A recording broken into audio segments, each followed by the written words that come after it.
So listen to this. What do you call a player who's averaging 0.93 goals and 0.58 assists a game, one contribution every 58 minutes on the pitch in the best league in the world? The face of football? The best player on the planet? Well, apparently not, because right now the bookmakers have him ranked 4th in the Ballon d'Or power rankings.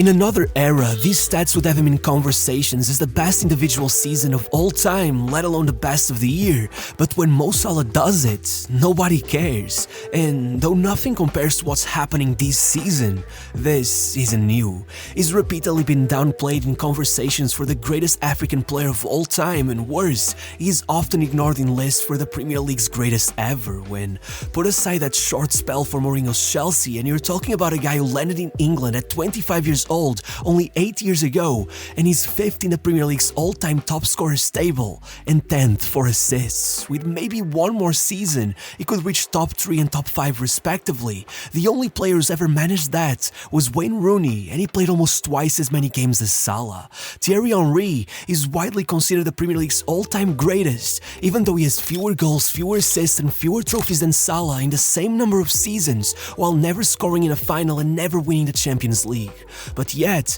people love him. Why? Because he was silky smooth. I think that is the first point that has to be made. A lot of people do not like to watch Salah play, in fact they hate it. We're living in the era of robotic football, a lot of fans are not happy about it, and Salah is seen as one of those robots. On Twitter, people call him a goals and assists merchant, even a penalty merchant, a selfish player, the most overrated winger ever. A lot of people rank him below the likes of Eden Hazard or even Alexis Sanchez, players that have never gotten even close to the consistency, the numbers he's able to pull off, all on the basis of aesthetics, because he dribbles like he has weights on his ankles. The whole debate has been completely blown out of proportion. Everyone has gone towards some extreme, mild opinions seem to be forbidden. They reject Salah for his lack of drama, of emotion, and that brings us to another point. To a lot of fans, he's just boring, but it's hard not to see that as a consequence of his lack of PR, of marketing, whatever you want to call it. Few supposed star players have hid away from the spotlight in the same way as Salah. For the first 7 years of his time at Liverpool, he only showed up to answer questions in post-match mixed zones twice, never really saying anything controversial, always settling for the most politically correct words, but somehow still managing to get himself in a PR disaster every holiday season, posting a picture of himself, a practicing Muslim, celebrating Christmas with his family, and managing to upset the one side of football who always idolized them as their poster boy. But stop. Let's talk about the Ballon d'Or. Salah has won 9 trophies with Liverpool, taking 91 individual awards since joining them, but meanwhile, the most UEFA has for him is a single placement in the Team of the Year. FIFA settled for a completely undeserved Puskas award that seemed more like an apology for how often they've ignored him than anything else, and when it comes to the Ballon d'Or, nothing. So, why is that? Well, it's not just that numbers have lost a lot of meaning to football fans after a decade of Ronaldo and Messi, making it so that when Salah gets close to them, instead of being praised for being so high above every other player right now, it gets dragged for still being unable to live to their standard. But really, that Ronaldo and Messi convinced voters that you have to win the Champions League in order to win the Ballon d'Or. It's like the award went from being handed to the best player in the world to just being handed to the star player of whichever team wins the Champions League. Between 2007 and 2022, 15 awards were handed out, and 10 of them went to a player that had just won it, while the 15 awards that came right before 2007 were all handed to players that had not won it. Even if you take in consideration the Euros and World Cup, only 5 had won any of those. Which brings me to another point. Just look at Jamie Carragher's comments about the AFCON recently.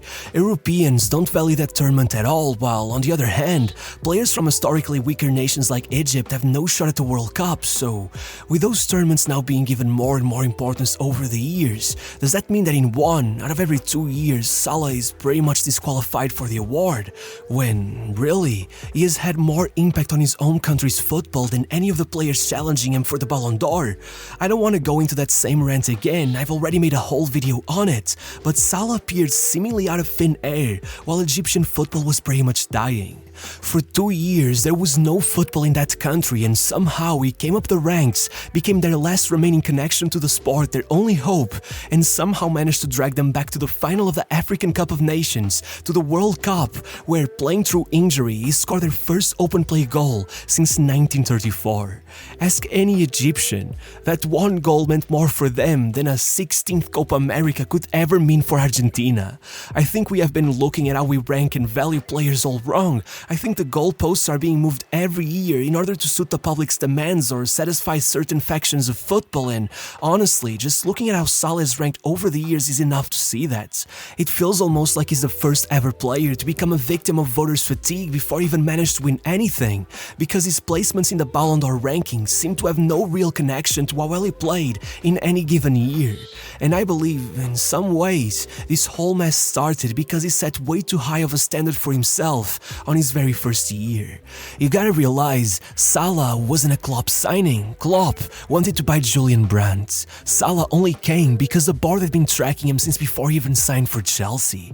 The day they announced his signing for a club record £37 million, everyone claimed this was a mistake, that no one leaves the Premier League and just comes back. But if after 6 goals and an assist in his first 12 matches, everyone was already reconsidering their opinions, then 51 goal contributions in his next 39 matches. Not even Ronaldo or Messi could compete with those numbers. He was the Premier League Golden Boot, the PFA Player of the Year, leading Liverpool to their first Champions League final in 11 seasons, scoring against every team they faced. And with Ronaldo, who seemed like his only competition for the Ballon d'Or, being dragged in the media for those infamous allegations, it felt like all roads were open for him to take the award. But then, he got injured right at the start of the final, got sidelined, watched Karius completely wreck any chances of them taking the win, went off to the World Cup, as expected, could not do much for Egypt despite scoring twice in their 3 matches. And by the end of the season, with Modric impressing everyone at the World Cup, a whole campaign was built around him and against what anyone could have expected only a month earlier. When UEFA named their best player of the year, Salah wasn't even second, he was down to 3rd place. The next year, among claims that he was just a one-season wonder, Salah adapted his game, became much less aggressive with his dribbling, pretty much killing those Messi comparisons and opening the way for the claims that he was robotic. And though he was still scoring at an impressive rate, he did slow down a bit, and by the time the Ballon d'Or was handed out, he was already down to 6th, only narrowly edging out even the likes of Rafael Varane. No matter what, he kept scoring until the title of one-season wonder stopped making any sense, taking a 2nd Golden Boot, getting to the final of the Champions League for a 2nd year in a row, opening the scoring and making Liverpool European champions. But somehow, at the same time, after getting them to a 7-point lead midway through the season, still leading 28 matches in, a handful of draws and a defeat to City got them down to 2nd, losing out on the title by a single point, even though they finished the year with the 3rd highest points tally in history, with only 1 defeat. And once it was all over, the narrative that prevailed was that he choked the title.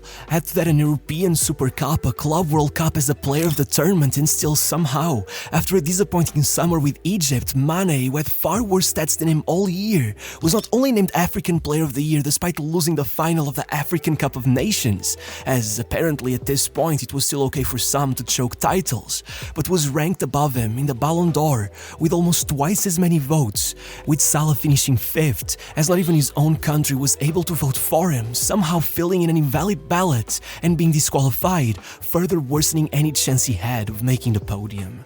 Regardless, again, Salah took whichever claims had been made against him and made them all look silly, finishing the league season as one of its highest goal scorers as well as one of its highest assist providers, taking the league title with an 18-point lead and 1 point off of the highest points tally in history.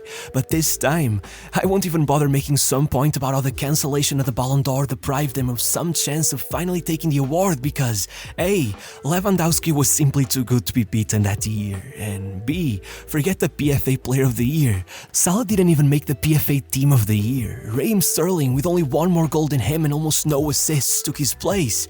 You see what I mean by voters' fatigue? Yeah, But trust me, things would get much worse the following season. In 2021, Liverpool were hit by an horrendous injury crisis, which meant that it became the one year where Salah truly dropped everything else in favor of goal scoring. Suddenly, he was attempting almost half the take-ons he used to at his peak, even his assist tally dropped off. But though that change was a success, as he not only finished a single goal of a third golden boot, but somehow scavenged a third place finish for his team. No matter what, you know damn well what the reaction was at this point. While the most attentive fans applauded him for how he adapted his game in such a rough year, praising him for how easily he became inevitable, the loudest in the room, they went at him claiming he was just a goal scorer, more selfish than ever. So, for the millionth time, guess what he had to do? Closing in on 30 years of age, Salah reinvented himself. Still maintaining a much more mature play style, Salah hit his best numbers since his debut season, managing to keep scoring at the same rate of the previous year while bringing his playmaking to a whole new level, racking up 31 goal contributions in 23 matches by mid-December, and getting Jurgen Klopp to outright claim that he was the best player in the world, recovering in time to lock a 7th place finish in the Ballon d'Or, and finding himself on the verge of a quadruple. After taking the League Cup in February, Liverpool were in the FA Cup final, closing on Man City only 1 point behind them with 8 matches left, and in the Champions League final, much thanks to Salah's 8 goals and 2 assists in 11 starts. But then, it all collapsed. They did take the FA Cup, but that 1 point difference remained, and despite absolutely demolishing Real Madrid with 24 shots to their mere 4, their infamous black magic meant they snatched away the trophy regardless. Salah was only the 4th player in history to be the Premier League's top scorer while also being its top assist provider, but the issue wasn't even that he somehow still came out of it without the title, no.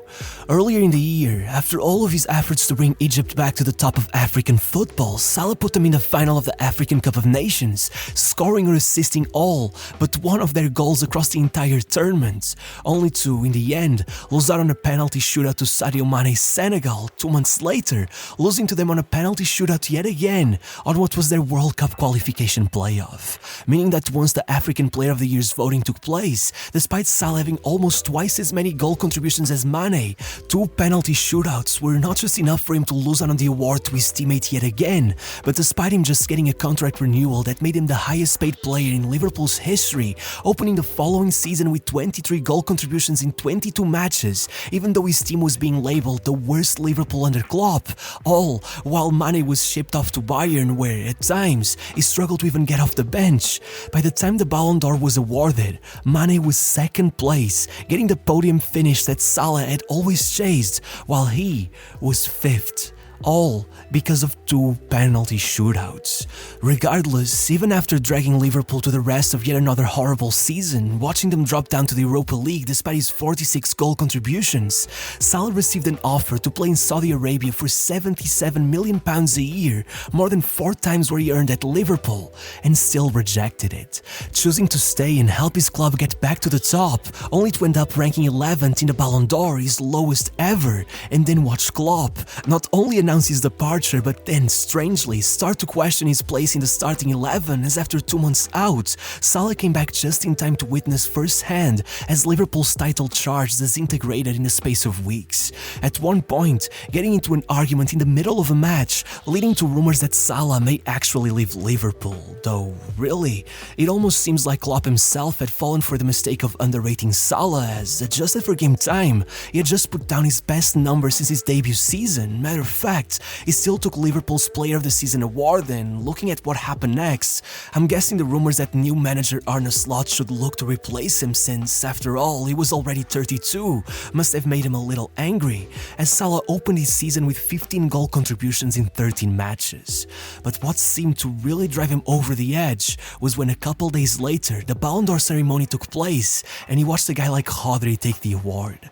You think Vini Jr. had reason to be mad? Salah was not even nominated, even though across all of Europe, only Kane and Mbappe had better numbers than him.